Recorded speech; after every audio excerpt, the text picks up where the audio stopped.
చంద్రబాబు గారు వాగ్దానం చేసినప్పుడు ప్రతి తల్లికి ఎంతమంది బిడ్డలుంటే అంతమంది, ఒకరుంటే 15,000 వస్తుంది, ఇద్దరుంటే 30,000 వస్తుంది, ముగ్గురుంటే 45,000 వస్తుంది, నలుగురుంటే ఏకంగా 60,000 వస్తుంది అని చంద్రబాబు గారు ఊదరగొట్టి మరీ క్యాంపెయిన్ చేశారు. మరి ఈ స్కీమ్ కు విధి విధానాలు ఎలా ఉంటాయి? చంద్రబాబు గారు నిన్న విడుదల చేసిన జీవోలో అయితే ప్రతి తల్లికి అని రాశారు. అంటే ఈ పథకం ప్రతి తల్లికి 15,000నా లేకపోతే ప్రతి బిడ్డకు 15,000నా? చాలా కన్ఫ్యూజింగ్ గా ఉంది. ఈ సాక్షి పత్రిక అయితే ప్రతి తల్లికి 15,000 మాత్రమే, అంటే ఒక్కరికే ఇస్తారు, తల్లికి ఇస్తారు, ఒక బిడ్డకు చొప్పునే ఇస్తారు, మిగతా వాళ్ళకందరికీ ఎగనామం పెడతారు అని సాక్షి రాయడం జరిగింది. మరి చంద్రబాబు గారు దీని క్లారిటీ ఇవ్వాలి.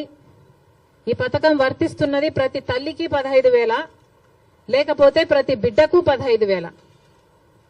చంద్రబాబు గారు వాగ్దానం చేసినట్టు ప్రతి బిడ్డకు 15,000 ఇవ్వాలని, ఆ లెక్కన 4 బిడ్డలుంటే 60,000 ఇవ్వాలని మేము డిమాండ్ చేస్తున్నాం. ఇంకో మారు సాక్షిని నడుపుతున్న జగన్మోహన్ రెడ్డి గారు కూడా సమాధానం చెప్పాలి. ఇలాగే జగన్మోహన్ రెడ్డి గారు కూడా అమ్మఒడి అనే పథకం ఆయన ముఖ్యమంత్రి కాకముందు అమ్మఒడి పథకం కింద మేము ప్రతి బిడ్డకు 15,000 ఇస్తాము అని ఆ రోజు వాగ్దానం చేశారు. తర్వాత ముఖ్యమంత్రి అయ్యారు జగన్మోహన్ రెడ్డి గారు, ప్రతి బిడ్డకు 15,000 ఇవ్వలేదు, ఒక్క బిడ్డకు మాత్రమే. అంటే ప్రతి తల్లికి 15,000 అన్నట్టుగానే జగన్మోహన్ రెడ్డి గారు కూడా వ్యవహరించారు. మరి జగన్మోహన్ రెడ్డి గారికి ఆ వాగ్దానం గుర్తులేదేమో ఈ రోజు చంద్రబాబు గారు గురించి రాస్తున్నారు. జగన్మోహన్ రెడ్డి గారు కూడా ఇదే వాగ్దానాన్ని ఇచ్చి మాట తప్పడం జరిగింది. తల్లికి 15,000 అని అనకుండా ఆ రోజు బిడ్డకు ఎంతమంది బిడ్డలుంటే అంతమంది బిడ్డలకు 15,000 ఇస్తాము అని తాను చెప్పడమే కాదు, జగన్మోహన్ రెడ్డి గారి తరపున క్యాంపెయిన్ చేసిన నేను కూడా, నాతో కూడా అదే వాగ్దానమే చెప్పించారు. ఆ రోజుల్లో నేను కూడా జగన్మోహన్ రెడ్డి గారు ఈ పథకాన్ని అమలు చేస్తారు అని నమ్మి బాయ్ బాయ్ బాబు క్యాంపెయిన్ లో నేను కూడా ప్రచారం చేయడం జరిగింది. కానీ జగన్మోహన్ రెడ్డి గారు ముఖ్యమంత్రి అయిన తర్వాత అమ్మఒడి పథకం కింద కేవలం ఒక బిడ్డకు మాత్రమే ఇవ్వడం జరిగింది. జగన్మోహన్ రెడ్డి గారు ఒక బిడ్డకే ఇచ్చారు, ఇప్పుడు చంద్రబాబు గారు కూడా ఒక బిడ్డకే ఇస్తారు అని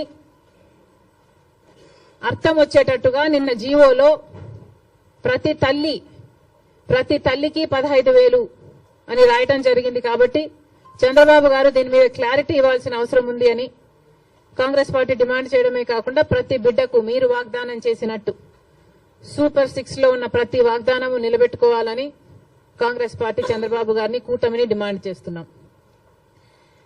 ఇక ఇటీవల క్రియేట్ చేస్తున్న confusion Visakhapatnam steels, Vizag steel కు సంబంధించి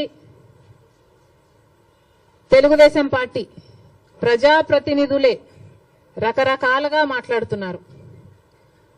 ఒకరేమో అది లాస్ మేకింగ్ కంపెనీ, అమ్మక తప్పదు అని ఒక రకంగా మాట్లాడతారు. ఇంకొకరేమో ప్రైవేటైజ్ చేయము అని మాట్లాడతారు. అసలు విశాఖ స్టీల్ కు ఇంత ప్రమాదం ఎందుకు వచ్చిందో ఆంధ్ర రాష్ట్ర ప్రజలందరూ కూడా ఆలోచన చేయాలి.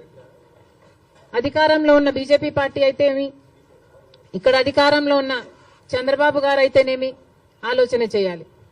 అసలు వైజాగ్ స్టీల్ కి ఇంతవరకు క్యాప్టివ్ మైన్ అనేది లేకుండా పోయింది. రాజశేఖర రెడ్డి గారి హయాంలో రాజశేఖర రెడ్డి గారు వైజాగ్ స్టీల్ కి ఒక క్యాప్టివ్ మైన్ ఉండాలి అనే ఉద్దేశంతో అనంతపూర్ దగ్గర ఒక మైన్ ఐడెంటిఫై చేయడమే కాకుండా ట్రైపార్టీ అగ్రిమెంట్ స్థాయి వరకు కూడా క్యాప్టివ్ మైన్ కోసం ప్రయత్నం చేయడం జరిగింది. తర్వాత వచ్చిన ముఖ్యమంత్రులు ఎవరు పల్లి పట్టించుకోవడం మనం చూడలేదు.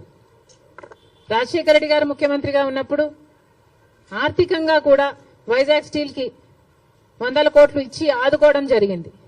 మరి ఆ తర్వాత ఏ ముఖ్యమంత్రులు వైజాగ్ స్టీల్ గురించి పట్టించుకోవడం చూడలేదు. ఎందుకు అని అడుగుతున్నాం. ఇప్పుడు మాట్లాడుతున్న తెలుగుదేశం వాళ్ళు చెప్తున్న మాటలు మేము మోడీతో మాట్లాడతాం, ఒప్పిస్తాం అన్నట్లుగా మాట్లాడుతున్నారు. అంటే మోడీ ఒప్పుకోకపోతే వైజాగ్ స్టీల్ ప్రైవేటైజ్ చేస్తారా? ఏం చెప్పదలుచుకున్నారు? ఏ మోడీతో మాట్లాడతారు? ఏ మోడీ గారైతే మనల్ని 10 సంవత్సరాలుగా మోసం చేస్తూ వచ్చారో, ప్రత్యేక హోదా ఇస్తాము అని మోడీ గారు 2014లో తిరుపతిలో మాటిచ్చిపోలేదా? మరి 10 ఏళ్లుగా ఏం చేశారు మోడీ గారు? ఒక్క వాగ్దానమైనా మోడీ గారు నిలబెట్టుకోగలిగారా? ప్రత్యేక హోదా అయితేనేమి, పోలవరం అయితేనేమి, కడప స్టీల్ ఫ్యాక్టరీ అయితేనేమి, పోర్ట్లు అయితేనేమి, ఇలాంటి ఒక్కటంటే ఒక్కటి కూడా, రాజధాని విషయం అయితేనేమి ఒక్కటి కూడా మోడీ గారు మాట నిలబెట్టుకోలేదు. మరి అదే మోడీ గారి మీద మళ్ళా మాకు నమ్మకం ఉంది, మోడీ గారు ఆదుకుంటారు అన్నట్టుగా మాట్లాడుతున్నారే. టీడీపీ పార్టీ గుర్తుపెట్టుకోవాలి, రాత్రి పడిన గుంటలోనే పగలు కూడా పడే ప్రమాదం ఉంది. ఒకసారి ఆలోచన చేసి మీరు ఎవరిని నమ్ముతున్నారో, ప్రజలకు ఏం మాట్లాడుతున్నారో, ఏం మాటలు చెప్పారో ఆలోచన చేయండి. మోడీ అంటేనే మోసం, మోడీ అంటేనే వెన్నుపోటు.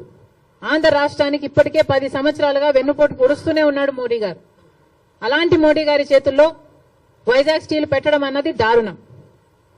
జగన్మోహన్ రెడ్డి గారు 5 సంవత్సరాలు ముఖ్యమంత్రిగా ఉండి కూడా రాజశేఖర్ రెడ్డి గారికి అంత ఇష్టమైన ప్రాజెక్ట్ అది అని తెలిసి కూడా రాజశేఖర్ రెడ్డి గారు వైజాగ్ స్టీల్స్ కోసం, క్యాప్టివ్ మైన్ కోసం ప్రయత్నించడమే కాకుండా, ఆర్థికంగా ఆదుకోవడమే కాకుండా, రాజశేఖర్ రెడ్డి గారు అంతా వైజాగ్ స్టీల్ కోసం చేస్తే ముఖ్యమంత్రిగా ఉండి కూడా జగన్మోహన్ రెడ్డి గారు ఒక్క ఫింగర్ కూడా ఎత్తలేదు వైజాగ్ స్టీల్ ని కాపాడడం కోసం.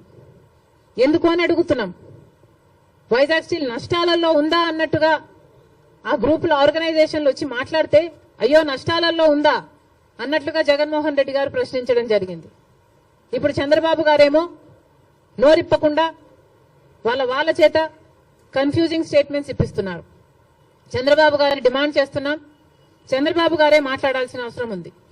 చంద్రబాబు గారే ఢిల్లీలో మీడియా కాన్ఫరెన్స్ పెట్టి, ఢిల్లీ పెద్దలు కూటమి అందరూ కలిసి వైజాగ్ స్టీల్ ప్రైవేటైజ్ చేయబోము అన్న కాన్ఫిడెన్స్, అన్న మాట ఆంధ్ర రాష్ట్ర ప్రజలకు చంద్రబాబు గారు చెప్పాల్సిన అవసరం ఉంది. ఇవన్నీ ఒక ఎత్తు అయితే, ఈరోజు రాజశేఖర్ రెడ్డి గారు ఉమ్మడి ఆంధ్ర రాష్ట్ర నాయకుడిగా 2 సార్లు గెలిచిన నాయకుడు. అలాంటి నాయకుడికి రాజకీయాలు ఆపాదిస్తూ, గెలుపు ఓటములను ఆపాదిస్తూ ఈరోజు రాజశేఖర్ రెడ్డి గారి విగ్రహాలను ధ్వంసం చేస్తున్నారు టీడీపీ గూండాలు. ఇది ఎక్కడి న్యాయమని అడుగుతున్నాం. రాజశేఖర్ రెడ్డి గారు